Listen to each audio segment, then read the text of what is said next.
Hey everyone, welcome back to Team Chaos MTG. As always, I'm Dodge, and I thought today, with the new year coming up, we could talk about Magic, where Magic has been, where Magic is going, what's happening with Magic.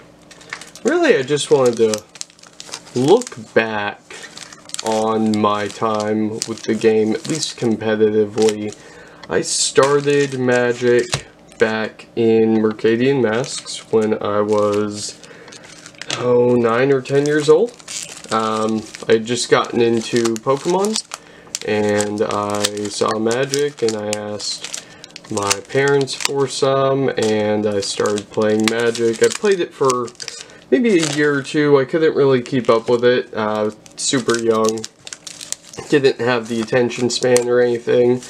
And what I'm fanning through is just a pack of each set since I got back into the game. I took a long break, played a lot of Hero Clicks, which was fun, but eventually I had to get out of it. It just wasn't a great community, wasn't really feeling it. But yeah, so this is a pack of every single set since I got back into the game, which was actually the pre-release night of Return to Ravnica. That's when I jumped back into Magic. So I thought that we could open a pack of each of these sets. And my pack collection goes pretty far back. I have almost a pack of every set all the way back to Legends. So this will be a series that I'll do, and eventually we'll make it all the way back. A lot of my collection is still in Texas. I recently had a baby here in Montreal and moved to Canada, so we can start with the most recent set, Throne of Eldraine, and then we'll just work our way back gradually through what I have and through my time with the game. So, Throne of Eldraine is not a particularly special set to me. GP Montreal was Eldraine Limited, which happened on my birthday weekend. I'm 32 now. And I had a decent showing. I started 4-0, and then I lost enough rounds in a row that I got knocked out. I didn't make day 2. But it was fun. I love the lore or the flavor. I think it's a super interesting idea. I think it's something that is really cool to see Wizards see. You know, they haven't done this before, at least not to this extent. You know, it's cool generic stuff, and then all of the storybook stuff is really nifty. I just think this kind of flavor is fun and interesting, and I know a lot of people didn't really like it. They thought it was kind of childish or whatever, but I just want to remind everyone that somewhere on this pack or on boxes, it says that this is for like 12 and up, 11, 8 and up, whatever. Like, don't take yourself too seriously. You know, this is not a really highfalutin thing. You're not getting into this because it is so mature. I mean, it's a fantasy card game. Don't take yourself that seriously. If you don't enjoy it, you don't enjoy it, but that is what it is. Modern Horizons, moving on to the next set on our journey through time. I actually didn't get to play any Modern Horizons. I've played with these cards. I've played a lot of Modern on Magic Online, but since moving, I haven't played Paper Magic really. Honestly, I've sold off almost the entirety of my paper collection to try to cover living costs and immigration costs, things like that. This whole experience is a rough one, but you know, I got a kid and I love her more than anything, so I'm sure there will be a time where I can get back into Paper Magic and get back to grinding events. right now that's not my focus. But Modern Horizons, super cool idea. I like the fact that Wizards skipped Standard and printed cards right back into, or right into Modern, as opposed to just another Master set, which we will get to because there's plenty of that. I also like this. I like the fact that they gave us these art tokens. I think these are super nifty. They're fun. I never actually noticed that the regular tokens are double-sided. That's pretty cool. And bringing back snow-covered lands, that's dope. There's a Genesis and a bunch of things that aren't particularly great. Now, obviously, there were some problematic cards in this set, like Astrolabe in Pauper. That's an issue, definitely. Wrenn and 6 got banned from Legacy. I'm just going to sort out all the rares and pseudo money cards. And I'm going to put this aside because I like these. I think they're cool. I'm going to keep that for myself. And they have that plastic feel to them, which is nifty. So yeah, I really like the idea of Modern Horizons. I like what Wizards decided to do. And if we don't see more of that anytime soon, I'm not going to be upset. At the same time, if we see something like that for Pauper in the near future, I think that could be really, really cool. War of the Spark. There's a Teferi Time Raveler on the front, which is apropos for going back through time, talking about Magic. So this was, I think, the last set that I actually really played in paper before I sold off, like, everything. And it was fun. I made the prediction that we would see static ability planeswalkers. I think a lot of people also made that prediction. But it was a proud moment of mine to call that one.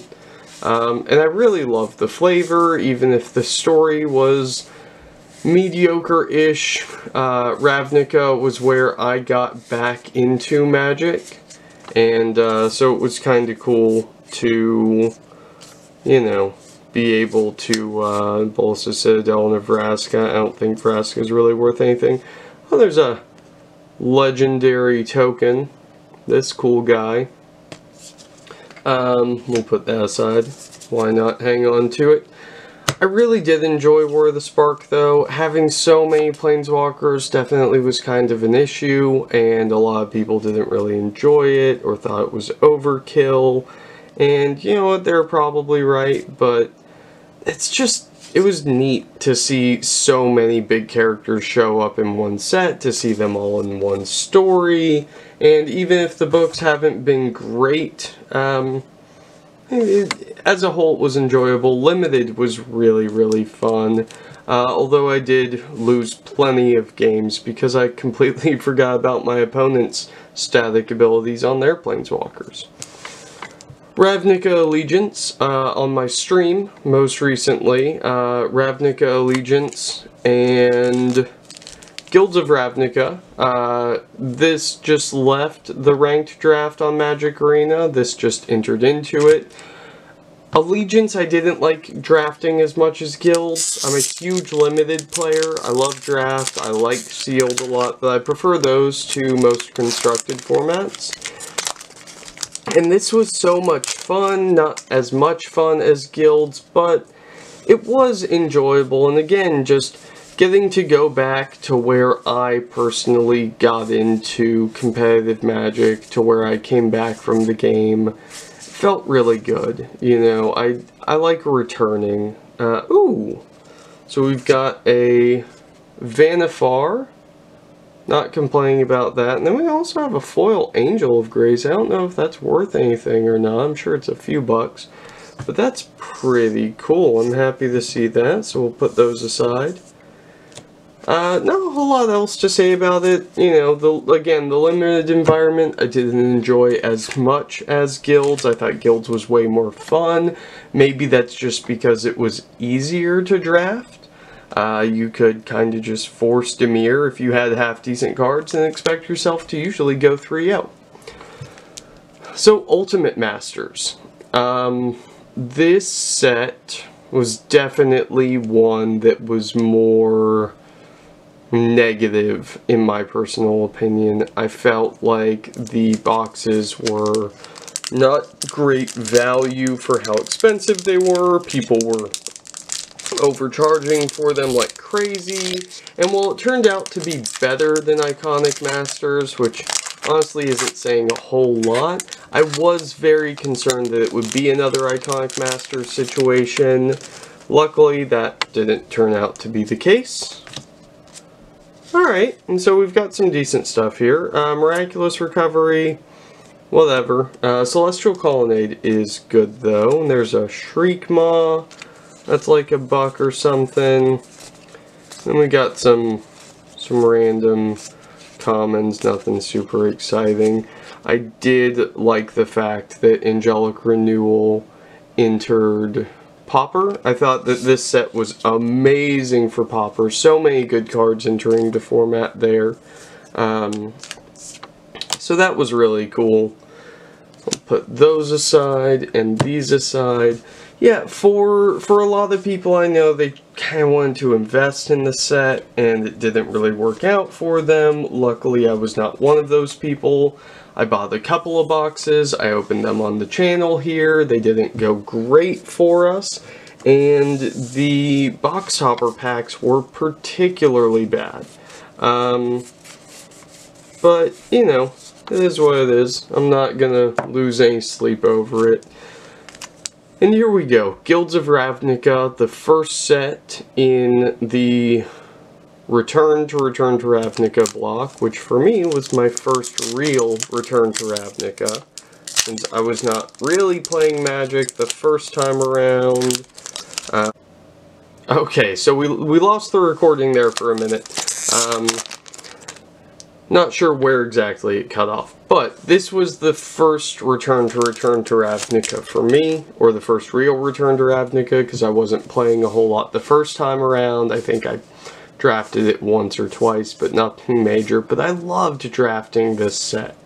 Domineer was fantastic. You could play Domineer all day and have a good time with it. Ooh, Chromatic Lantern. Not complaining about that.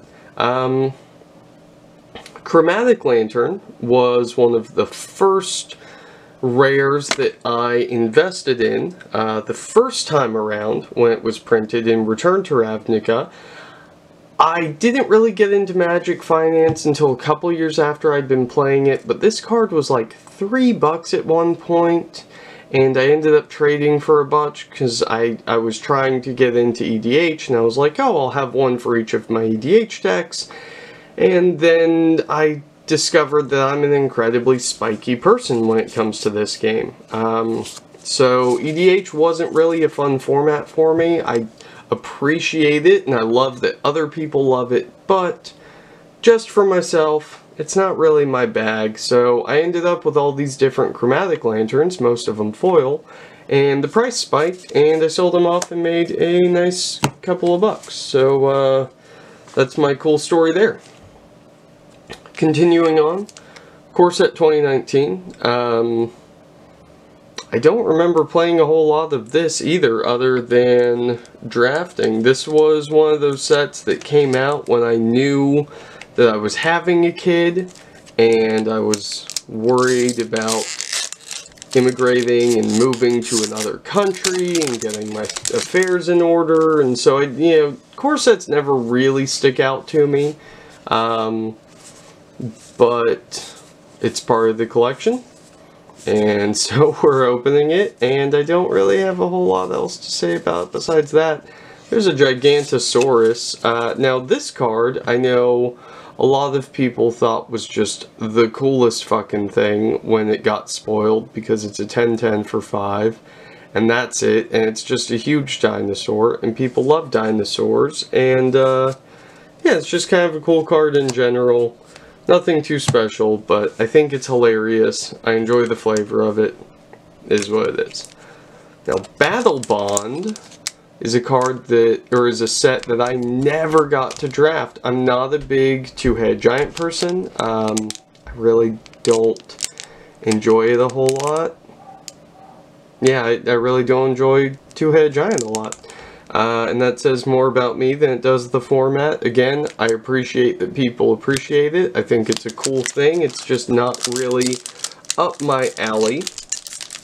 And Battle Bond, yeah, I didn't get any boxes of it. I never drafted it. I never played Sealed or Two-Headed Giant. It just kind of fell into a weird space where I was doing other things. So, yeah, there's an Archon of Valor's Reach. Oh, that's a foil Archon of Valor's Reach. I wonder what that's worth, because I really have no idea. And a War's Toll. And a Genesis Chamber. I think maybe that's like $1 or something. I honestly have no idea. A lot of these, yeah, this was kind of Commander Masters, which is great for people that play Commander and enjoy it and all of that good stuff, but not really for me, so I really don't know what any of these are going for. But it was a super cool idea. I think that sets like this, sets like Conspiracy, which I did play a lot of both of them, I think that these are the kind of things I would really like to see Wizards do more of. Because they're ancillary sets that kind of have a niche market, but that's okay. They're still really cool for the people who want them, or the people who play the formats that they're geared around, and that's awesome. I think that's great. I would love to see more of it, even if it's not for me, because not every product I really enjoyed. I loved this standard format. It was dominated by Teferis, and I was playing Blue-White Pro for that. And the story was just great. Being able to go back to Domineer, to where things really started for Magic, to enjoy it and experience it. Oh, our rare was the precog field. And there's our legendary per pack with Rona. This was also another cool thing. This set just had so many cool design decisions. Like uncommon legendary creatures, a legendary, this was nifty. I know Commander players enjoyed it. I don't remember if Brawl came out around this time or not, but I know that it's, or Oathbreaker, or whatever format. I guess it would be Brawl. Oathbreaker's the Planeswalker with a spell one.